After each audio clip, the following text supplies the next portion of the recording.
ओम नमो नारायणाय। संत चरित्रावली के आज के इस विशेष एपिसोड में हम आपको ले चलेंगे एक ऐसे संत की अद्भुत जीवन यात्रा पर जो कभी युद्धभूमि का पराक्रमी सेनापति था और फिर भक्ति की रणभूमि में ईश्वर का अडिग सेवक बन गया। आज हम प्रस्तुत कर रहे हैं तिरुमंगै आलवार, जिन्हें भगवान विष्णु के शार्ंग धनुष का अवतार माना जाता है।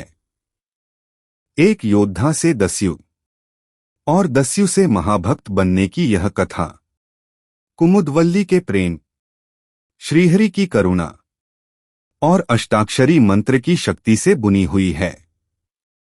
कैसे स्वयं भगवान ने ब्राह्मण रूप में प्रकट होकर उन्हें सन्मार्ग दिखाया, कैसे तिरुमंगै आलवार ने श्रीरंगम जैसे दिव्य धाम के निर्माण में अपना जीवन समर्पित कर दिया। इन्हीं प्रश्नों के उत्तर और भक्ति, त्याग व शरणागति की अनुपम कथा के साथ आइए प्रारंभ करते हैं आज का यह दिव्य प्रसंग।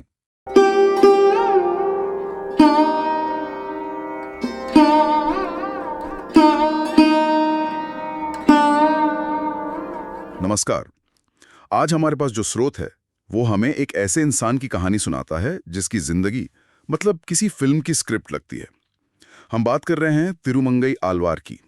एक योद्धा, एक सेनापति, फिर एक डाकू और आखिर में एक महान संत। जी, और ये कहानी इसलिए भी खास है क्योंकि आलवार संत वो दक्षिण भारत की वैष्णव भक्ति परंपरा की रीढ़ है। तो चलिए इस उलझी हुई कहानी को सुलझाने की कोशिश करते हैं। हम एक ऐसे व्यक्ति की दुनिया में उतर रहे हैं जिन्हें भगवान विष्णु के धनुष सारंग का अवतार माना जाता था। उनकी यात्रा में प्यार है, जुनून वाली भक्ति है, अपराध है और फिर आखिर में मुक्ति भी। तिरुमंगई आलवार की कहानी हमें ये दिखाती है कि भक्ति का रास्ता कितना टेढ़ा मेढ़ा और अप्रत्याशित हो सकता है।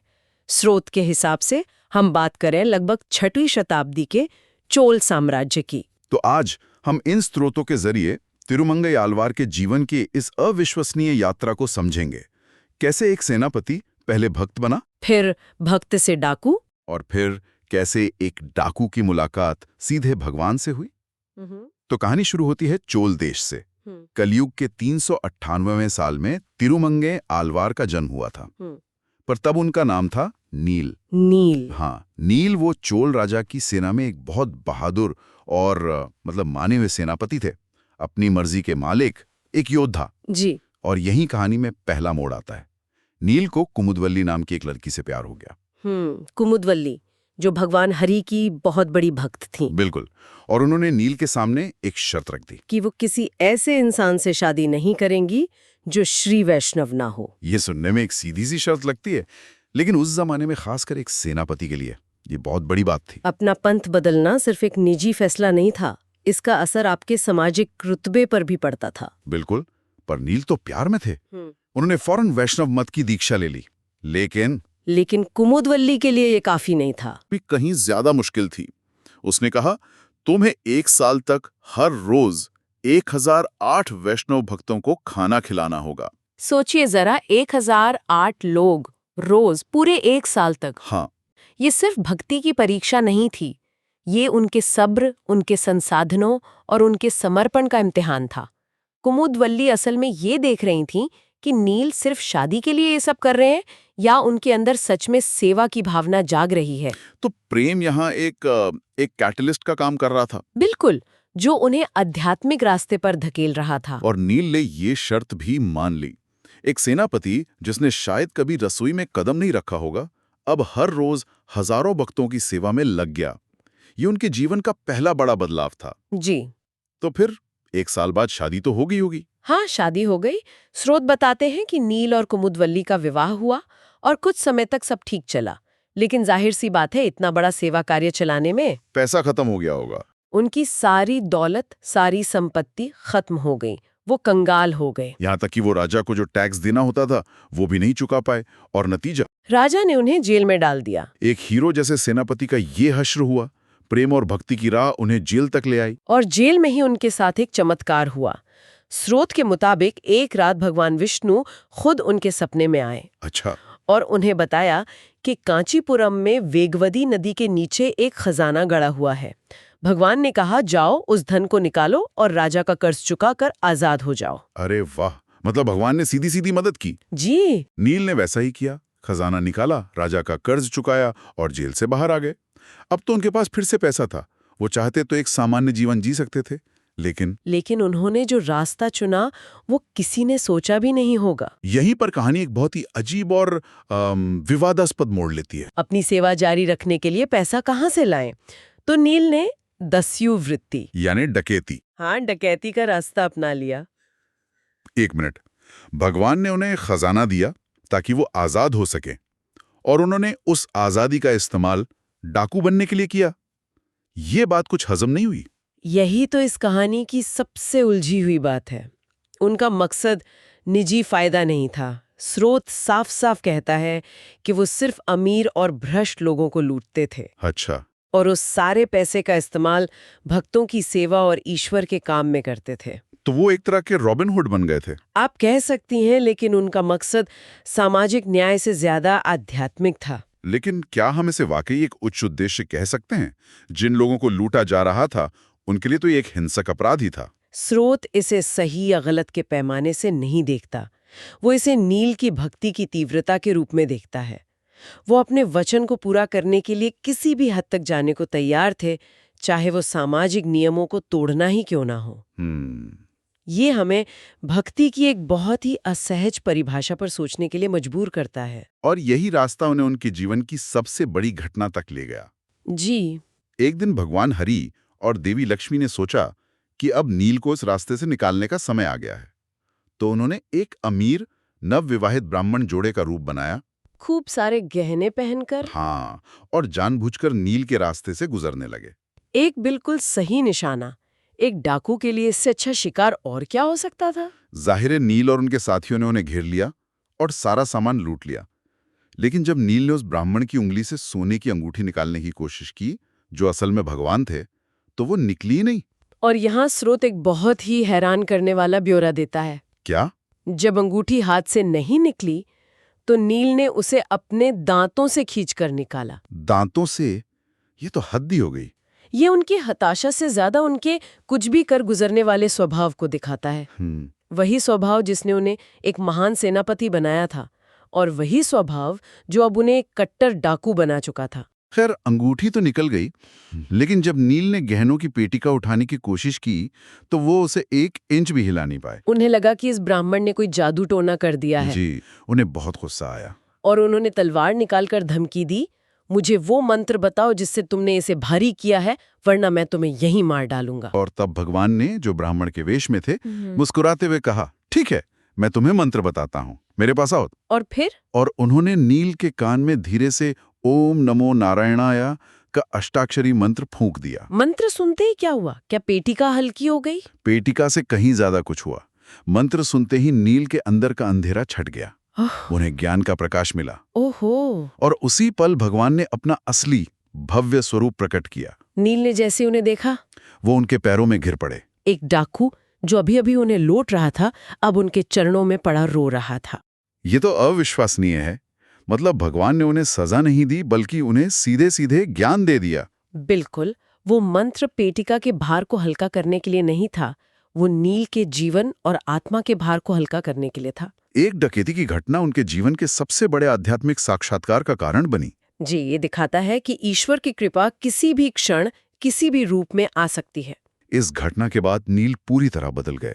अब वो डाकू नील नहीं थे, अब वो संत तिरुमंगई आलवार थे। उन्होंने पश्चाताप और भक्ति में डूबकर कई महान स्तोत्रों की रचना की, जैसे पिरिया तिरुमोली।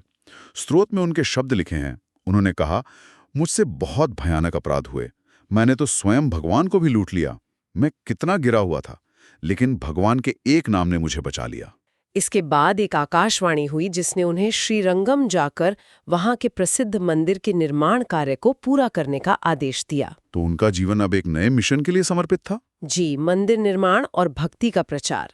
और उनका संत के रूप में जीवन भी उतना ही नाटकीय था, हाँ, जितना डाकू के रूप में। स्रोत में एक और बहुत ही विवादास्पद घटना का जिक्र है। श्रीरंगम मंदिर की दीवार बनाने के लिए। हाँ, उन्हें और धन की जरूरत पड़ी तो उन्होंने नागापट्टिनम में एक विहार से बुद्ध की सोने की मूर्ति चुराई और उसे पिघलाकर मंदिर के निर्माण में इस्तेमाल किया। ये एक ऐसी घटना है जिसे आज के नजरिए से समझना बहुत मुश्किल है। स्रोत इसे उनके मकसद के प्रति उनके अटूट समर्पण के रूप में दिखाता है कि श्री हरि के मंदिर के लिए वो कुछ भी कर सकते थे। लेकिन ये उनके तरीकों पर गंभीर नैतिक सवाल भी खड़े करता है। बिल्कुल, ये उनके चरित्र की जटिलता को और गहरा करता है। ये निश्चित रूप से उनके किरदार का एक ग्रे हिस्सा है। लेकिन उन्होंने सिर्फ विवादास्पद काम ही नहीं किए। हाँ। उन्होंने वैष्णव और शैव परंपराओं के बीच एक पुल बनाने का भी काम किया है ना। हाँ, और ये बहुत महत्वपूर्ण घटना है। उस दौर में जब अक्सर वैष्णवों और शैवों के बीच मतभेद रहते थे, तब तिरुमंगई आलवार का सिरगाली जाकर शैव संत तिरुज्ञान संबंदर से मिलना और एक दूसरे का सम्मान करना। जी, ये एक बड़ी बात थी। ये दिखाता है कि अपनी भक्ति में कट्टर होते हुए भी वे दूसरे मार्गों का सम्मान करते थे। उन्होंने दूसरे आलवार संतों से भी मुलाकात की, जैसे नमालवार, और 105 साल की लंबी उम्र जीकर वैकुंठ को प्राप्त हुए। तो जब हम उनकी पूरी जिंदगी को देखते हैं, एक सेनापति, प्रेमी, सेवक, दिवालिया, कैदी, डाकू और फिर एक महान संत, तो इन सब का क्या मतलब निकलता है? उनका अंतिम संदेश क्या था? उनका संदेश उनके जीवन की तरह ही गहरा लेकिन बहुत सीधा था। पहली बात, भगवान का नाम। वो कहते थे कि भगवान का नाम लगातार जपो, क्योंकि यही नाम है जिसने एक डाकू को भी बचा लिया। और दूसरी बात पूर्ण आत्मसमर्पण। भगवान के चरणों में खुद को पूरी तरह से सौंप दो। और तीसरी और सबसे जरूरी बात, भक्तों की सेवा करो, क्योंकि भक्त और भगवान एक ही हैं। बिल्कुल, यही वो सेवा थी जिसने उनकी यात्रा शुरू की थी और यही उनके संदेश का सार बनी। तो उनकी पूरी जिंदगी इस बात का सबूत है कि किसी का अतीत कितना भी काला क्यों ना हो, भक्ति और ईश्वर की कृपा से पूरी तरह बदलना मुमकिन है। जी, उनका रास्ता हिंसक था, उसमें अपराध था, लेकिन उनका अंतिम संदेश सार्वभौमिक और स्पष्ट है। मुक्ति का दरवाजा हर किसी के लिए खुला है। तिरुमंगई आलवार की यात्रा एक सेनापति के तौर पर शुरू हुई, एक डाकू के रास्ते से गुजरी और एक महान संत के रूप में पूरी हुई। उनकी कहानी हमें भक्ति के उस रूप को दिखाती है जो नियमों और सही गलत के सामाजिक पैमानों से कहीं परे है। आज की इस बातचीत के बाद एक सवाल सोचने के लिए रह जाता है। स्रोत इस बात पर जोर देता है कि कैसे डकैती के कर्म के बावजूद उनका उद्धार हुआ, लेकिन क्या हम इसे एक अलग नजरिए से देख सकते हैं? कैसे? क्या उनके डकैती के कर्म को अपने आप में सेवा का एक विकृत रूप माना जा सकता है? भ्रष्ट अमीरों को लूटकर भक्तों की सेवा ही तो कर रहे थे। ये सोचने पर मजबूर करता है कि क्या भक्ति का मार्ग हमेशा पारंपरिक और सामाजिक रूप से स्वीकृत होना चाहिए, या ईश्वर तक पहुंचने के रास्ते अप्रत्याशित और यहां तक कि खतरनाक भी हो सकते हैं।